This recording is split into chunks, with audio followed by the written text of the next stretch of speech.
Ms. Davis. Good morning. Good morning, everyone. Thank you for being here. I'm going to call the case. We've got two. We've got Mr. De La Paz who's here, and we're waiting for our interpreter. They'll be joining us here briefly. But this is in the matter of Alondra Aguilar. That's you? Yeah. And you're here with your lawyer, Mr. Timothy Reed. Also present is prosecuting attorney Deborah Davis. And Ms. Davis inherited this case from previous prosecutor David Marvin. This is a very difficult case, as they often are. The most difficult cases that district judges do are these types of cases. This used to be called negligent homicide. You were driving a car and there was an accident and someone was killed. It was called negligent homicide, and it was a misdemeanor, although it was a high court misdemeanor, and it was charged in circuit court, punishable by up to 2 years imprisonment and a suspension of your driving privileges. Several years ago, this Michigan State Legislature did away with that statute, and they replaced it by something called moving violation causing a death. And that is a misdemeanor, punishable by up to a year in jail and a fine of up to $2,000. It is a district court case. It is a death caused by carelessness or a moving violation. And they're almost always without a good answer. People lost their loved ones. It devastated their lives. It altered the course of the rest of their life and left a big hole. Very often the driver, this goes under the category of there, but for the grace of God, go you or I. You're tuning your radio, you're looking in the back seat to see what your child is doing. You cross the center line and someone is killed. We have a lot of these. I've been here for 45 years, and there have been literally hundreds of these during my career, and each one is as difficult as the one before. This case is alleged to have occurred. In fact, it did occur on December 9th of 2020, 5 years and 5 months ago. It frankly was poorly investigated by the sheriff's department. There's no more diplomatic way to put it. The allegation is that on December 9th of 2020, Alondra Aguilar was driving a car on US 12 outside of Sturgis. And her moving violation would allege to be that she crossed the center line, hitting a vehicle which had in it Daniel Waring and Mose Bontrager, and both of those gentlemen were killed. I understand some of the families may be watching this remotely. Is anyone here from the family of Mr. Bontrager? Thank you for being here. And Mr. Waring? All right, thank you for being here. Now, Miss Aguilar lives in Indiana, just over the state line. And she cooperated with the police in the course of this investigation, and she didn't go anywhere. And the police completed their report and submitted it to the prosecutor's office. The previous prosecutor, Mr. Marvin, authorized this in February of 2021. And for reasons I still don't understand, they didn't arrest Ms. Aguilar for 3 years. All they had to do was call her on the phone, and she would have presented herself. I wrote to the previous undersheriff who was there and asked him to look into this to find out what happened, and never really got a response. Anyway, 3 years pass. for the Waring family, for the Troyer family, and for Miss Aguilar, and nothing happens. And then she gets stopped for some traffic violation or something, and they found this warrant, and she was arrested. And she retained Mr. Reed. I don't believe any additional investigation was done in this case from February of 2021 until she was arrested.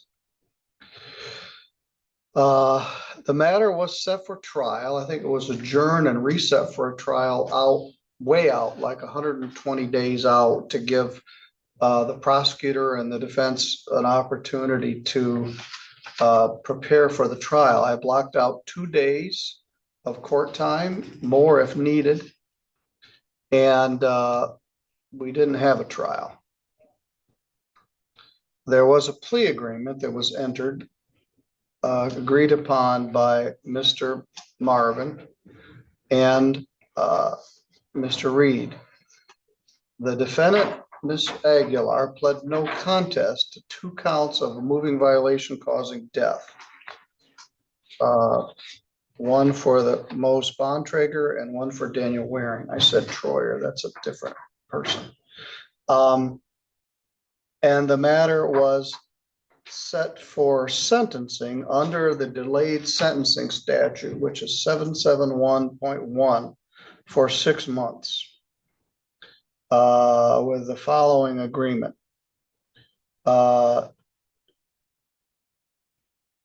The charges would be dismissed and 1 count of careless driving would be entered. If she completed the driver's safety course and had no additional violations pending that date and now. So the date for sentencing was today. I have received confirmation that Ms. Aguilar has completed the Michigan, it was the Michigan course that you took. Yes. Although you still have an Indiana driver's license. Yeah. And you completed that course successfully. I'm going to ask you to raise your hand for a minute. You swear or affirm any testimony you're about to give here will be true to the best of your knowledge and belief. Yeah. Have you received any other traffic citations or been charged with any other criminal matters since you entered this plea? No, And there's nothing pending against you now? no. All right. Ms. Deborah Davis is here and her staff has been all over this, which I greatly appreciate. They contacted the family of Mr. Waring and they contacted the family of Mr. Bontrager, and they are here. I apologize that it took from December of 2020 to April of 2025 to bring this matter to a close. I'm embarrassed. But we are here. I'm advised by the victim advocate staff of Ms. Davis that the families would like to speak. Is anyone here to speak on behalf of Daniel Waring? All right, Ms. Davis, are you ready for all this? Yes, Your Honor, I would like them to be able to speak first. Okay, thank you. Who wants to speak first? Would you like her to stand or sit? You can sit if you're being more comfortable. Good morning. I see you got a friend there with you. Was made out of my uncle's t-shirt. All right, thank you. What's your name? Brittany Zamora.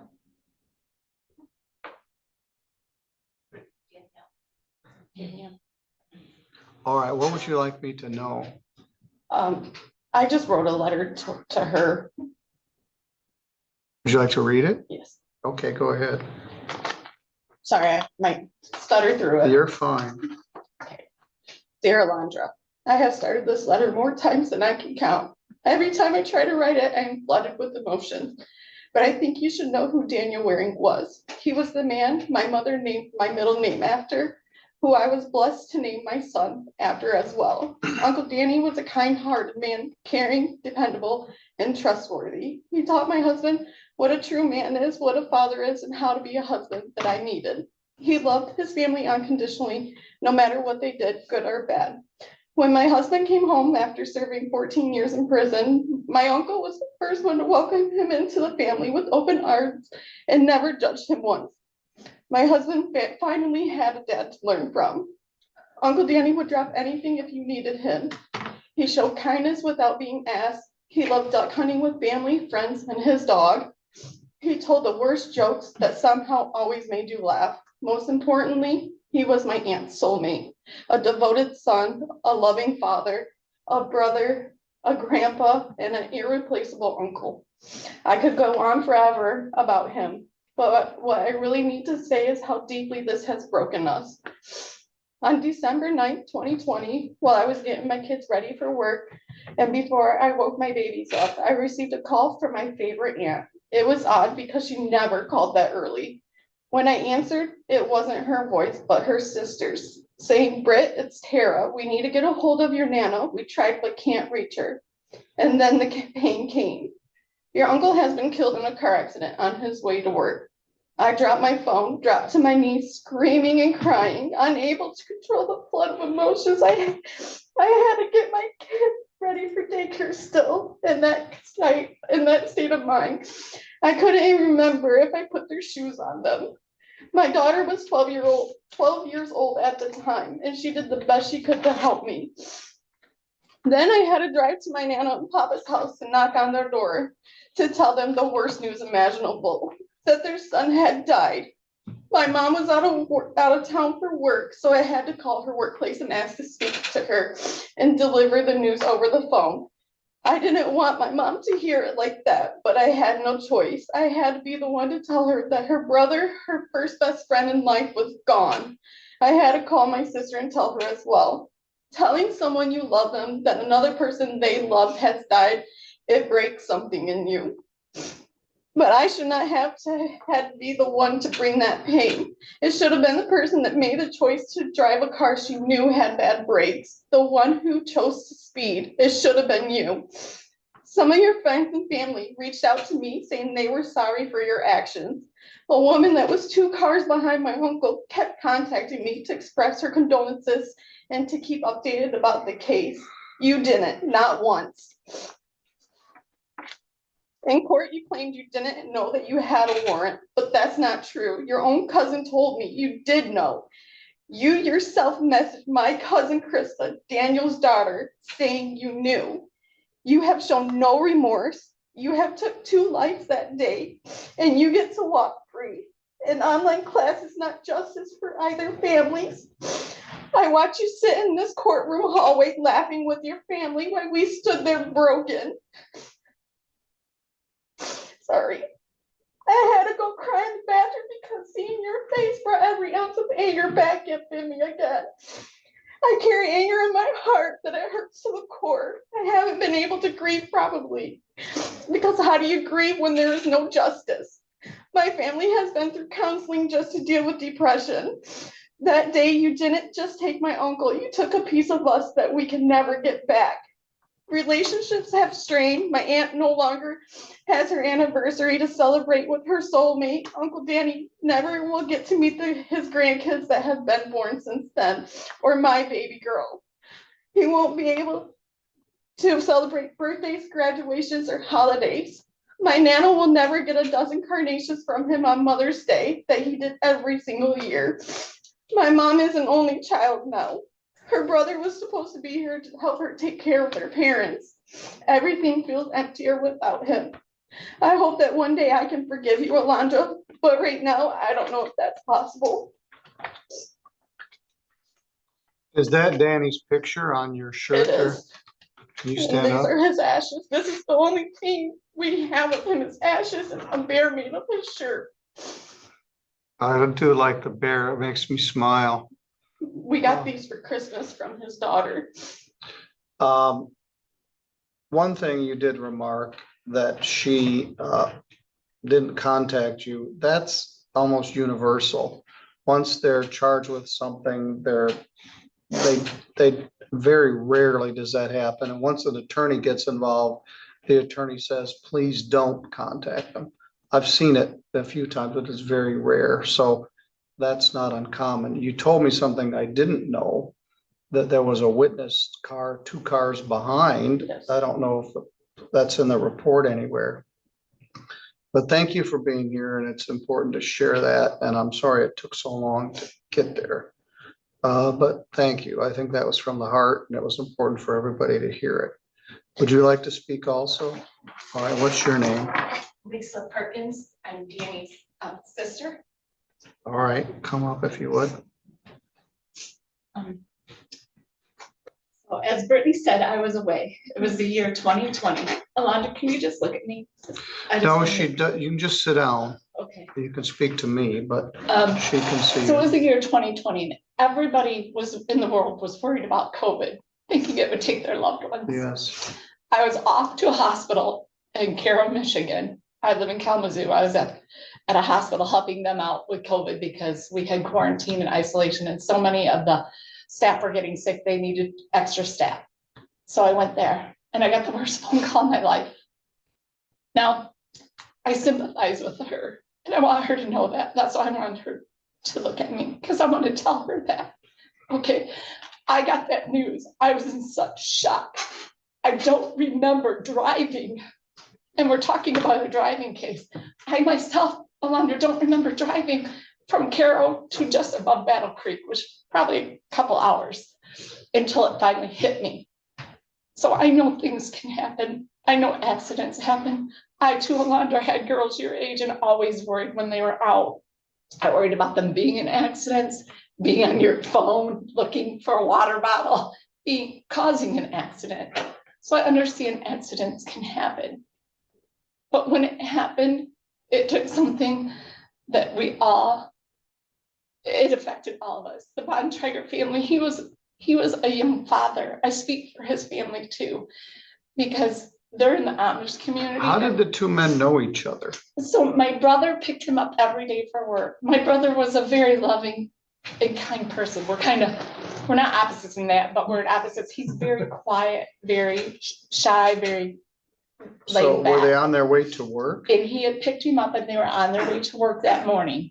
Okay, And he has a big truck, but it was a lot of gas just about, and it was a long way to go to Indiana from Bronson. So he took the little car. My sister-in-law had a little car. And so they packed them big selves in there and in that little car and their lunch and off to work they went. And I was for some reason, things get told that she was on her way to work that morning too. Okay, so we know, we all agree that we know no phone, no drugs, nothing like that. Accident. The key word there, accident. And the law is the law, and we understand that. And we understand that even though 2 lives were taken and it was an accident, it doesn't make it any less different than if it wasn't. It hurts the same when somebody's taken from you. And so as a mother, I sympathize and I understand.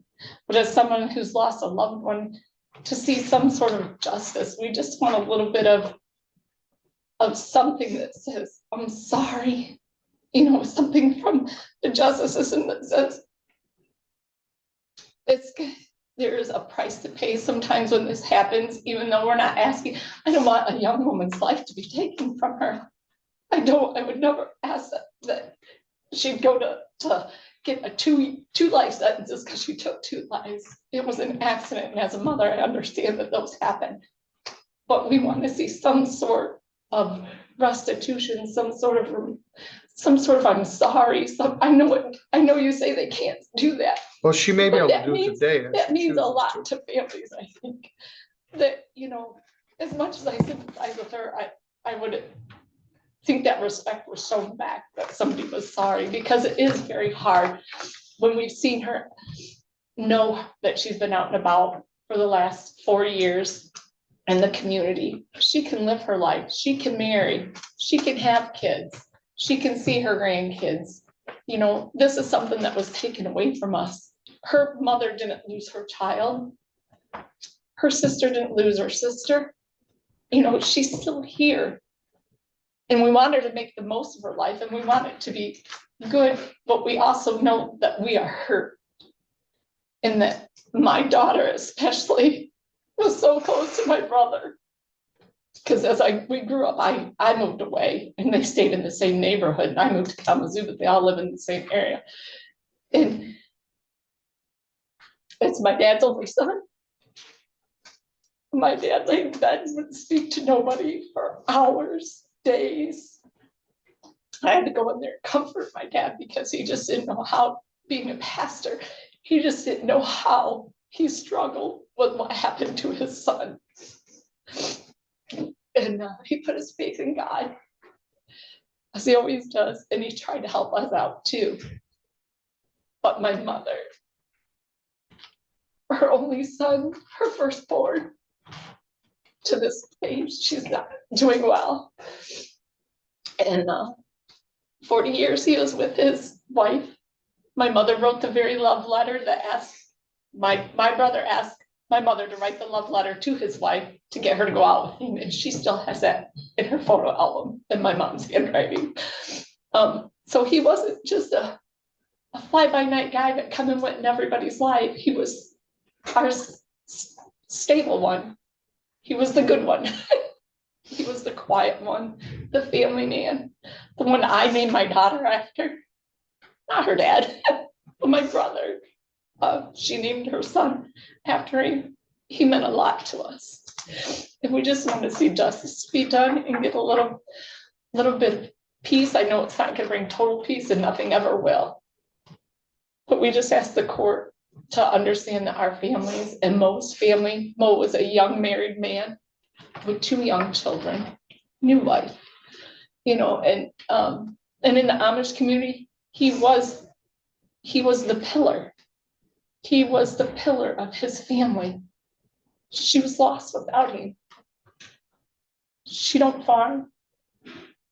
She didn't work. Her job was to raise his children, love him and his children.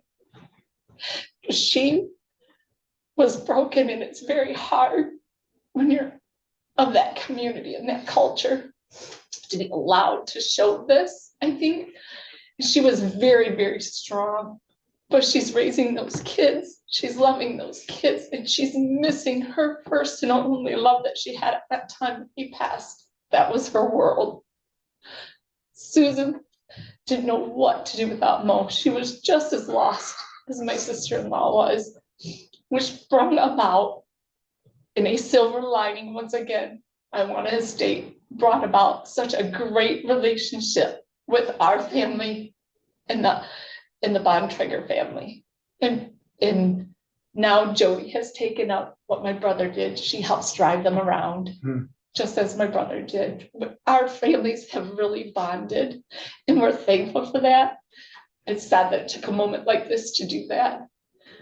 But on the behalf of the Bontrager family, I know they're grieving. They still grieve. Every time she looks at her son's face, she sees her husband. And I just want to say, I'm sorry that we're hearing this is happening, Alondra. We don't wish no harm on you whatsoever. And as a mother, I've worried about my children sitting in the same seat that you're sitting in. And I prayed every day that when it happened. And I pray that you never see that seat again. And that you go on with the rest of your life and do right and do good. And I don't know what else to say. All right, thank you. That's all very much from the heart. These people aren't just names on a piece of paper. They're people with lives and loved ones, and it's always good to know more. You're here on behalf of Mr. Bontrager. Do you wish to speak? All right, and you're his niece, sister.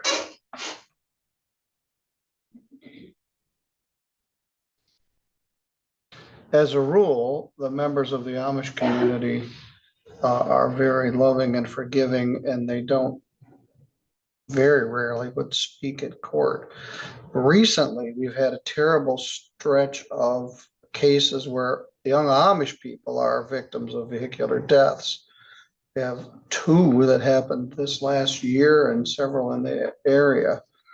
You're in a buggy, you're on a bicycle, you can be very vulnerable. And there's been a lot of heartache in our Amish community recently because of vehicular deaths. Ms. Davis, anything else you wish to add? Just briefly, Your Honor. There's not much more I can really add as far as the family goes, other than to offer also our sincerest condolences and apologies for how this has all transpired with their family. I did want to point out to the court that when this case was filed, I was not a part of the case. I did work at the office. A note in the file that our prior victims' rights coordinator received a phone call from Mr. Waring's mother in June of 2021, inquiring about what's going on. They had also sent in, Jody Waring, the wife, had sent in a victim impact statement, because as the way the process has worked at that time, when a case is authorized, it triggers the victim rights office to send out an initial victim impact packet and a form letter that explains what the rights of the family members are. It's not personalized. It's not a great option, and we have changed that. Jody did what the letter said: return this and we'll keep you informed. I think that's disingenuous the way that it was done prior, because in looking at what was sent to the family, it's a form letter every time. And all it says is a pretrial conference is scheduled on such and such date. Pretrial conferences are private meetings attended by the defendant, defense attorney, and the prosecutors only. Underlined, it says your attendance is not required. After this meeting, if the case is not resolved, it will be scheduled for another pretrial conference or may be placed on the court schedule for trial. If you have questions, please contact our office, and it gives the phone number. That's the extent of the letter that is sent to a family who lost a loved one, who doesn't understand the court process, who doesn't understand what their rights are, their right to speak with a prosecutor prior to having the case resolved before any final negotiations are done. But what they also didn't know, and I didn't realize until it smacked me in the face when I came back and had to deal with cases like this, there is no repercussions for the prosecutor failing to follow the Victim Rights Act. There's nothing. You can't do anything. I can't undo what was done, even though it is wrong. You shouldn't make a deal on a case when the victim's family has no idea what's going on, and they've tried to be involved. They've contacted. It's unfortunate. Maybe someday that will change, but at this point, the best I can do is tell them that I'm sorry. And I think what they said today to the defendant was from the heart, and I fully support what they have said. And with that, I have nothing further regarding this case. Thank you. Thanks. You can't hire a prosecutor. You could hire your own lawyer. If you don't like the lawyer you have, you can hire one that you think will do a better job serving you. You can't hire the prosecutor. You get what you get. And I used to have that job, and it was a very important job, probably the best job I ever had. But you get what you get. Mr. Reed came into this case and did a lot of investigation and research.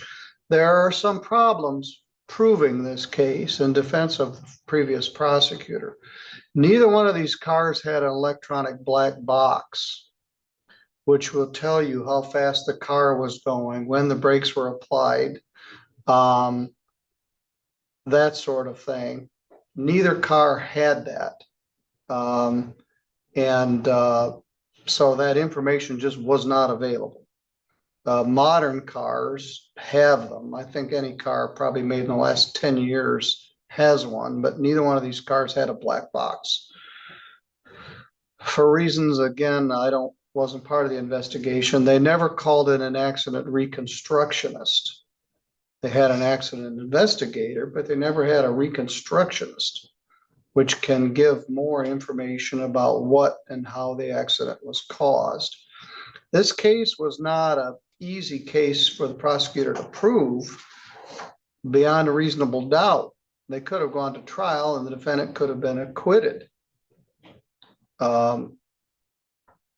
However, she agreed with Mr. Reed's guidance to accept responsibility in this manner.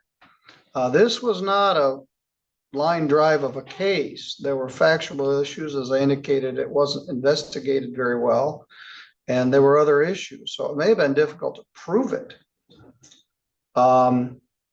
So they reached this agreement, and a plea agreement is the province of the prosecutor and the defense attorney, not the judge.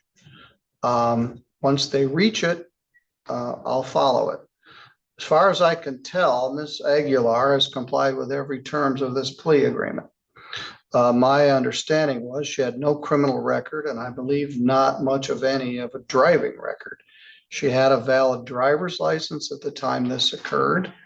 As you indicated, there were no drugs or alcohol involved, no indication of high speed. The allegation was she crossed the center line. Doesn't make it any easier. I tell new judges at new judge school that these are the most difficult sentences that district judges have. They're also among the most difficult cases the prosecutor has. They're misdemeanors with a death. And we can't unbreak it. And there's a lot of heartache, and there's not enough satisfaction for anybody. Mr. Reed, do you or your client wish to speak to this further? Thank you, Your Honor. And I believe Mr. Waring's sister is 100% correct when she stated, regardless of how it occurred, what occurred, the loss is still real and the loss is there, and that is true. As the court's aware, I represent individuals sitting in their seat, as well as individuals sitting in Ms. Aguilar's seat. And there is no easy answer. There are no easy cases. These are difficult. Ms. Davis is put in a very difficult spot as well. Because I can state this affirmatively. When I was working through this case, I never had a conversation with Ms. Davis about this case. So she was, to my knowledge, not working on it, not aware of the facts here. I did work with various prosecutors in that office. I can't speak to anything that Ms. Davis spoke to about the communication. I do know that this was a difficult case, and Ms. Aguilar does not speak real well. She was in the hospital. This isn't saying, hey, you should feel bad for her, but she spent a couple months in the hospital in a wheelchair. If you watch her walk out, she walks with an exaggeration. She has metal rods and screws. So she was also injured and has a forever remembrance. I've never spoken with her in which she hasn't broken down and had tears in her eyes talking about this case. People express their sorrow and their grief and their fear differently. I appreciate that, and I appreciate the comments from the family. All individuals here in these early morning hours of December of 2020 were on their way to work. Mr. Waring, Mr. Bontrager, they were heading to work. Ms. Aguilar was on her way to work in Coldwater. And, you know, I believe Mr. Waring's sister stated, well, there's no signs of anything. She did turn over her phone when they asked, and it was an iPhone, and she gave them the password, the passcode, and, you know, let them do whatever they needed to do to try to confirm that she wasn't texting or using the phone or wasn't accessed. And that appeared to be looked at by the police. Again, we'll never have an exact answer as to what happened that day. We don't know. We do know that two people tragically lost their lives. We know that Ms. Aguilar was in the driver of one vehicle, and Mr. Waring was the driver of the other, and Mr. Bontrager was a passenger. Beyond that, what led up to that point of impact, we don't know. And I think to a large degree at this point, I'm not sure how that affects the grieving process or if it fixes it, other than there's still great loss on the side of their families. And for that, I know she is sorry. I know that these are difficult cases. Ms. Aguilar did spend time in jail in this. I don't know if the court is aware, but she did when she was arrested in Indiana, which was a little bit bizarre that they did an extradition on a misdemeanor, which doesn't happen quite often. But here, she waived extradition in Indiana and said, I'm happy to go to St. Joseph County, Michigan, if they claim I'm wanted. And she was brought up here and then released. My recollection was she spent like 8 days or something in jail in Indiana. About Yeah. a week, yeah. Because they were trying to figure out what was going on here. And I think also too, I don't want to speak too much on behalf of the prosecutor at the time, but I think that was factored in as well, that there was essentially a jail sentence that was imposed up front on this as well. And again, it's a tragic situation. We're not making excuses. We're not making light of it. It's terrible that we're here. I share that I wish we weren't here. It is good to hear that the families have created a bond. It is unfortunate that that bond had to be created though. So with that, we'd ask that the court just follow the agreement and the statements were put on the record and close this matter out, Your Honor. Ms. Aguilar, do you wish to say anything? Yes. I just want to say that I'm really sorry to the family members that have a loss due to this accident that I wish never happened. And I know that they will probably never live the same life that they did before, but I hope that one day they can move forward and forgive me. And I'm just really sorry. All right, that pretty much sums it up. I'm glad you were here. I hope the Waring family's watching this as we go forward.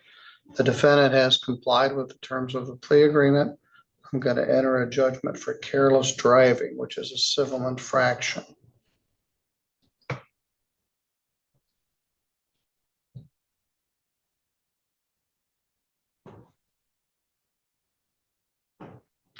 Fine and costs for careless driving is $150. Let me see if there's any bond money in here.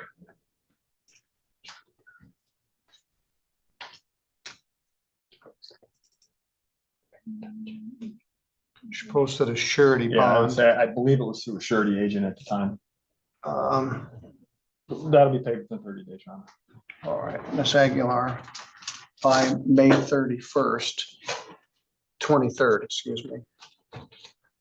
You have $150.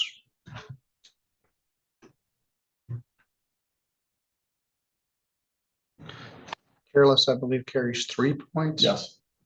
We'll put 3 points on your driving record.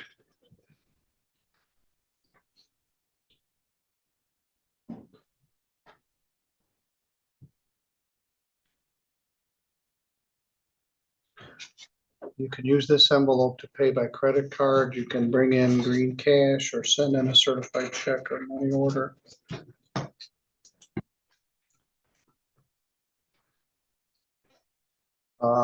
Thank you all for being here. Thank you, Your Honor. It puts a face on this. Her face has been here. There's been a lot of suffering. Sorry it took so long, but as far as the legal process is concerned, this matter is completed. You're all free to go. Thank you, Your Honor.